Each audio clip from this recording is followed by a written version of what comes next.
বিশ্বাস করেন ভাই, দুনিয়াতে কিছু নারী আছে সারা জীবন অশান্তি, কষ্ট, দুঃখ, যন্ত্রণা, ব্যথা ভোগ করার পরও তারা কখনো হাহাকার করবে না, আল্লাহ তালার দিকে তাকিয়ে শুকর গুজার করবে। এরাই হয়তো বা আল্লাহ তালার নেককার বান্দা।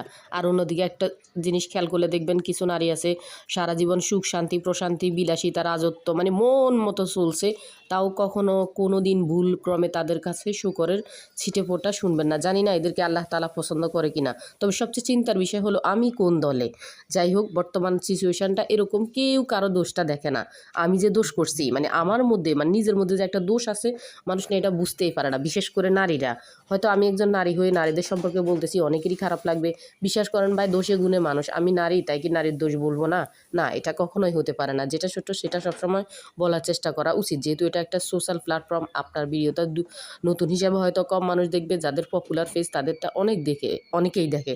সেই হিসাবে আমাদেরকে সত্য কথাগুলো বলা উচিত, এমন কথা বলা উচিত যেটা থেকে মানুষ কিছুটা হলে শিখতে পারবে, অনুধাবন করতে পারবে, বুঝতে পারবে বর্তমান সিচুয়েশান।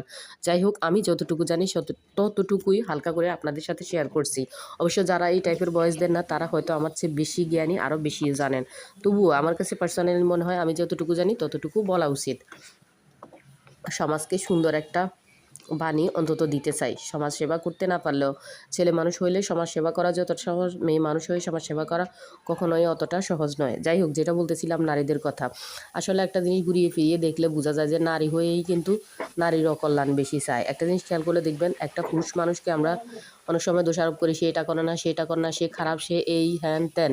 কিন্তু একটা জিনিস খেয়াল করে দেখেন তো, এই পুরুষের আদ্যপ্রান্তে কিন্তু একজন নারী, সেটা মা এবং বউ। তাকে জন্ম দিছে মা, তাকে ফালছে মা, তার সাথে জীবনযাপন করছে তার বউ, সেও কিন্তু নারী। যাই হোক, কথাগুলো ঘুরিয়ে ফেঁসিয়ে বলতেছি, হয়তো অনেকের মাথার উপর দিয়ে যাবে, আবার অনেকের পছন্দ হবে না, কিন্তু ভাই যেটা সত্যি সেটা সত্যি। আমি একটা কথাই বলতে চাচ্ছি যে পুরুষ মানুষ খারাপ হওয়ার পিছনেও নারী থাকে, পুরুষ মানুষ ভালো হওয়ার পিছনেও নারী থাকে, আবার সেই পুরুষকে দোষারোপ করার জন্য নারী থাকে। বলতে গেলে আজকে পুরুষদের পক্ষ হয়ে কথা বলতেছি। কথা বলতে বলতে এখানে আপনাদের সাথে একটা রেসিপি শেয়ার করে ফেললাম। আজকে রেসিপিটা বলার কিছু না, এটা পেঁপে মসুর ডাল মাছের মাথা দিয়ে রান্না করছিলাম। ধন্যবাদ সবাইকে।